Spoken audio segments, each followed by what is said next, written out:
Les 11 leaders politiques pourront être très bientôt libérés. Leurs avocats avaient introduit une demande de mise en liberté provisoire sur laquelle le parquet se prononcera dans les jours à venir. Le président sénégalais Bassirou Diomaye Faye a dissous l'Assemblée nationale. Nous irons donc au Sénégal pour connaître la réelle motivation de cette décision. Et bien évidemment, Mohamed Kenouvi sera là en fin d'édition pour la chronique sport du vendredi. Bonsoir à toutes et à tous. Bienvenue aux informations. Arrêtés le 20 juin dernier, 11 leaders politiques pourront bientôt retrouver leurs familles. Le parquet du tribunal de la commune 5 dispose de 72 heures pour valider ou non leur demande de mise en liberté provisoire. D'amples informations avec Aminata Djibagati. Suite à la mise en garde en liberté provisoire introduite par les avocats des 11 leaders politiques, membres des partis signataires de la déclaration du 31 mars en détention depuis le 20 juin dernier, le juge d'instruction du tribunal de la commune 5 de Bamako aurait ordonné leur libération sous contrôle judiciaire à la date du 3 septembre 2024. L'ordonnance de mise en liberté a été notifiée que le mercredi 11 septembre au procureur de la République près du même tribunal. Celui-ci dispose de 3 jours pour se prononcer alors que le samedi, dimanche et lundi sont des jours fériés. C'est donc le mardi 17 septembre que celui-ci rendra sa décision de valider oui ou non cette décision. L'arrestation de ces responsables politiques a été condamnée par de nombreux partis, mouvements politiques et organisations de la société civile. Depuis que les partis politiques avaient décidé de ne plus prendre part à aucune activité politique organisée par les autorités, c'est ainsi qu'ils ont boycotté la rencontre avec les autorités indépendantes de gestion des élections et la rédaction de l'avant-projet de la Charte pour la paix et la réconciliation nationale. Pour le politologue Oumar Toumani Diallo, la prochaine libération de ces responsables politiques pourrait être un soulagement pour leurs compagnons de lutte. Ça vaut un ouf de soulagement pour leurs camarades politiques parce que si c'est des vagues à leurs affaires, librement, pendant que les collègues, les camarades sont en prison, pendant qu'ils ont signé un même pacte, ça peut être un acte de trahison. Mais s'ils sont tous dehors, alors là, c'est un ouf de soulagement pour les autres qui n'ont pas été arrêtés. Il faut que les autorités arrivent à donner des calendriers respectables par les responsables politiques. Dans un communiqué publié le mardi 14 août 2024, la Fédération internationale pour les droits humains dénonce des violations des droits humains et des libertés fondamentales.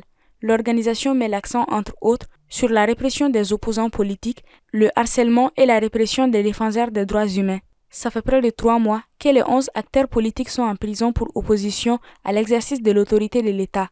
Ils ont été arrêtés le 20 juin dernier dans le domicile de l'ancien ministre de l'Éducation, non moins vice-président de l'ADEMA, Moustapha Diko, membre de la plateforme des partis signataires de la déclaration du 31 mars 2024. Déjà tendues depuis plusieurs mois, les relations entre le Mali et l'Algérie continuent de se dégrader. Nouveau sujet de crispation entre les deux voisins, les frappes de drones menées le 25 août dernier par l'armée malienne à Tinzaouaten. Djeneba Samaki. Le 26 août, au lendemain des frappes de drones de l'armée malienne à Tinzaouaten, Amar Benjamin, le représentant permanent de l'Algérie auprès des Nations Unies, a appelé depuis la Suisse lors de la table ronde sur les 75 ans de la Convention de Genève sur les droits de la guerre à mettre un terme aux violations des armées privées utilisées par certains pays. Le diplomate algérien, qui a également déploré des victimes civiles de ces frappes et réclamé à l'ONU des sanctions contre les auteurs de ces exactions, faisait allusion à la présence des partenaires russes aux côtés de l'armée malienne. En Conseil de sécurité et à l'Assemblée générale, nous essayons de trouver une formule concernant ces agissements et les sanctions qui en découleraient, a-t-il indiqué. La réplique de Bamako ne s'est pas faite attendre. Dans une déclaration le 30 août, lors de la réunion du Conseil de sécurité de l'ONU sur la fourniture d'armes par les pays occidentaux à l'Ukraine, le représentant permanent du Mali auprès des Nations Unies, Issa Konfourou, a accusé M. Benjamin d'avoir fait une affirmation aussi grave qu'infondée sur la base de simples allégations de presse et de se muer en relais de la propagande terroriste dans notre région. Depuis cette passe d'armes entre le Mali et l'Algérie à la tribune des Nations Unies, les deux pays n'ont plus affiché de positions tranchées dans la brouille qui les oppose depuis de longs mois. Mais l'air est loin d'être à la décrispation entre Bamako et Alger. Signe des relations toujours dégradées entre les deux voisins, le président de la transition malienne n'a jusqu'à présent pas adressé de messages de félicitations au chef de l'État algérien Abdelmajid Tebboune, réélu le dimanche 8 septembre dernier à la tête de l'Algérie pour un nouveau mandat. Selon un analyste géopolitique spécialiste des questions sécuritaires au Sahel qui a requis l'anonymat, les relations entre le Mali et l'Algérie ne peuvent pas se normaliser tant que les deux pays sont dans une approche totalement opposée sur la gestion de la crise sécuritaire au nord du Mali. Pour un rappel, en décembre dernier, les deux pays avaient rappelé pour consultation leurs différents ambassadeurs après que le Mali ait protesté contre l'invitation en Algérie des rebelles du CSP-PDA. Mais après quelques semaines, les diplomates avaient regagné leur poste dans les deux capitales. Écho des régions, nous commençons à Bankas où sévit des bandits armés non identifiés, puis à Maïna dans la région des Cailles où s'y mènent des patrouilles pour sécuriser les habitants. Aussi, l'axe Mourdia connaît un blocus. Le tour d'horizon avec Assetoumani Koulibaly. Nous ouvrons cette page des échos à Bankas où un individu a été assassiné et un autre grièvement blessé, tous deux retrouvés dans la brousse de Sokoura, commune de Bankas. C'était ce mercredi 11 septembre 2024.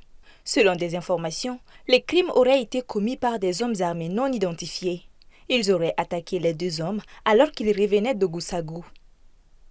Toujours dans la même localité, l'ancien député du cercle de Bankas, Sankari Idrissa Alaï, kidnappé le 14 août dernier, a été libéré cette semaine par ses ravisseurs. Pour l'heure, l'on ignore les raisons de sa libération. À Mahina, des actions sont désormais menées pour sécuriser la zone. Des patrouilles et des fouilles seront désormais effectuées par les forces de sécurité entre 1h et 6h du matin tous les jours. Ces nouvelles mesures sécuritaires instaurées concernent plusieurs localités dont Mahina, Mahina Deng, Dialola, de même que les autres zones de la commune. L'objectif est de faire face à l'insécurité, sachant qu'une recrudescence de cambriolage de magasins et des vols d'animaux sont constatés dans la zone. Le responsable communal en appelle la population à limiter au maximum les déplacements non essentiels durant cette période.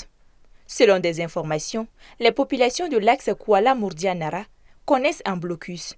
À Mourdia, des vols de bétail se font fréquemment, en plus des enlèvements de personnes. En sus de cela, les habitants sont également empêchés de retrouver leurs champs, se voyant donc privés de cultiver durant notamment cette saison pluvieuse en cours. Plusieurs populations de Mourdia ont déjà pris le chemin de l'exil vers d'autres localités dans la recherche de meilleures conditions. Dans un discours à la nation hier jeudi, le président sénégalais Bassirou Diomaye Faye a annoncé la dissolution de l'Assemblée nationale. Les prochaines législatives sont fixées au 17 novembre prochain. Aminata Keita. Élu en mars 2024 sur les bases de promesses de campagne qui prônaient un changement profond, le chef de l'État sénégalais vient de procéder à la dissolution de l'Assemblée nationale après un bras de fer entre l'exécutif et la 14e législature. L'ordre politique sous mon magistère ne supplantera jamais l'ordre légal. En vertu des pouvoirs qui me sont conférés par l'article 87 de la Constitution, et après avoir consulté le Conseil constitutionnel sur la bonne date, le Premier ministre et le Président de l'Assemblée nationale sur l'opportunité. Je dissous l'Assemblée nationale. Cette dissolution vise à donner au pouvoir en place une majorité stable pour gouverner face à la précédente législature qui lui est hostile, dominée par le camp de l'ancien président Macky Sall. Cette majorité avait entravé l'action gouvernementale depuis la prise de fonction des nouvelles autorités. L'enjeu pour le pouvoir actuel, ce sera d'avoir la majorité dans cette nouvelle assemblée. Mais ce qui sera aussi intéressant d'observer, ce sera le jeu politique, de voir un peu le positionnement des uns et des autres, parce que depuis la fin de l'élection présidentielle, nous avons eu des candidats, des leaders politiques qui se sont plutôt mis en retrait, on va dire, et ont préféré plutôt attendre d'observer les premiers mois de gouvernance du président Bassirou Diomaye Faye. Et donc, évidemment, nous rentrons dans une nouvelle séquence politique avec les Sénégalais qui devront se déterminer par rapport à cette nouvelle assemblée. D'autant plus qu'il y a eu beaucoup de critiques par rapport à cette assemblée sur le fait que certains députés n'ont pas vraiment joué leur rôle, surtout celui de travailler aux intérêts des Sénégalais. Et là aussi, il y a cette volonté de rupture avec une assemblée où l'assemblée, ce sera un lieu de débat, un lieu de confrontation d'idées et un lieu où on pourra voter pour des lois qui vont être dans l'intérêt des Sénégalais. Dans son discours, le président Faye a mis en cause la gestion des finances publiques de son prédécesseur Macky Sall en évoquant l'audit qu'il avait soumis à la Cour des comptes. Les résultats de l'audit soumis à ce jour à la Cour des comptes pour validation font ressortir une gestion publique empreinte de légèreté qui a occasionné des dérapages volontairement cachés dans la gestion des finances publiques, avec une évolution incontrôlée de la masse salariale, de la dette et des intérêts de la dette, une non-maîtrise des subventions et un dérapage dans les tirages sur les ressources extérieures. Je tiens à assurer que les responsabilités seront situées à tous les niveaux de la chaîne administrative et politique. Le groupe parlementaire Benno Bokk Yakaar, Ensemble pour un même espoir, incarnant la majorité parlementaire, a vivement réagi à la dissolution de l'Assemblée, dénonçant un acte d'indignité républicaine dans un communiqué signé par Abdou Mbow, président de ce groupe parlementaire. Quant au leader du mouvement Action pour la relève citoyenne, Anta Babacar Ngom, elle s'indigne contre cette dissolution qui, selon elle, je cite, « la forme rompt de façon flagrante avec les principes d'éthique républicaine et d'élégance démocratique que nous sommes en droit d'attendre de la plus haute magistrature de notre pays ». Fin de citation. Malick Gakou, président du Grand Parti, a exprimé son soutien total à la décision du président de la République de dissoudre l'Assemblée nationale. Selon lui, en choisissant le changement systémique à travers l'élection du président Bassirou Diomaye Faye, au premier tour, le peuple sénégalais a décidé d'amorcer les mutations et transformations pour changer le Sénégal de manière irréversible. Nous sommes vendredi et bien évidemment, on parle sport avec Mohamed Kenouvi qui vient de me rejoindre sur le plateau. Bonsoir Mohamed. Bonsoir Marie-Jo. Alors donc, les Aiglons sont en finale de l'Afro-Basket féminin U18 2024. Oui, les Aiglons continuent leur parcours sans faute en Afrique du Sud en demi-finale ce vendredi. Elles se sont largement imposées devant les Camerounaises 103-45, se qualifiant ainsi pour la grande finale de l'Afro-Basket féminin U18 2024. Invaincus depuis le début du tournoi, les protégés du coach Sori Diakité tenteront de décrocher un 9e titre continental dans cette catégorie lors de cette finale prévue demain face au Nigeria. Le Nigeria qui a pris le dessus sur l'Ouganda dans la 2e demi-finale disputée ce vendredi. Déjà sacré 8 fois champion de l'Afro-Basket féminin U18 et détenteur du trophée, le Mali peut asseoir encore un peu plus sa suprématie sur le basketball continental en cas de victoire ce samedi. Avec cette place en finale, notre pays assure d'ores et déjà sa qualification pour la Coupe du Monde FIBA U19 féminine qui se déroulera en République tchèque au mois de juillet 2025. Coupe Interclub, les Djoliba AC et les Stades maliens jouent ce samedi. En Ligue des Champions, le Djoliba AC sera opposé à ASCO de Kara du Togo. Ce match aller du 2e tour préliminaire est prévu demain samedi au stade du 26 mars à partir de 16h.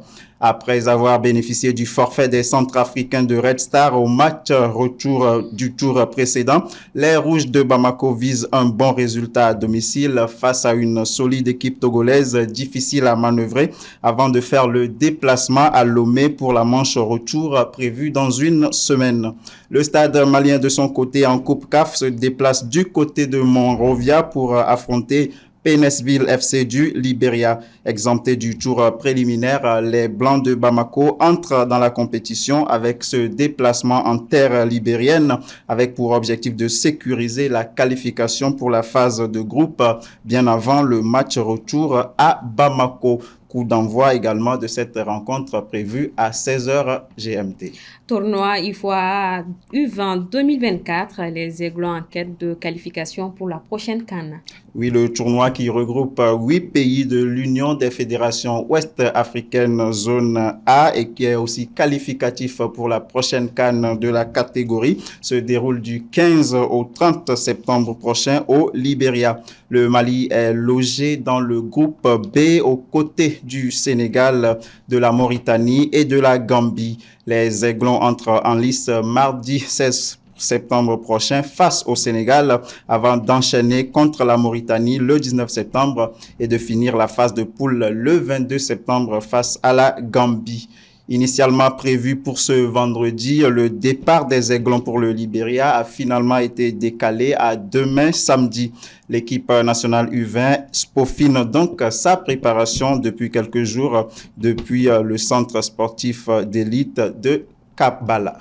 On termine donc avec l'affaire Kylian Mbappé PSG qui refuse de payer. La commission juridique de la Ligue de football professionnel a enjoint hier au Paris Saint-Germain à régler sous 8 jours les 55 millions d'euros réclamés par Kylian Mbappé dans l'affaire du litige qui oppose les deux parties.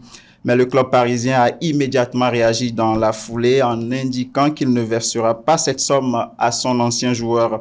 Dans un communiqué, le PSG a indiqué, je cite, « À la lumière des limites de la compétence juridique de la commission de la LFP pour prendre une décision complète sur ce dossier, celui-ci doit désormais être porté devant une autre juridiction. » Fin de citation.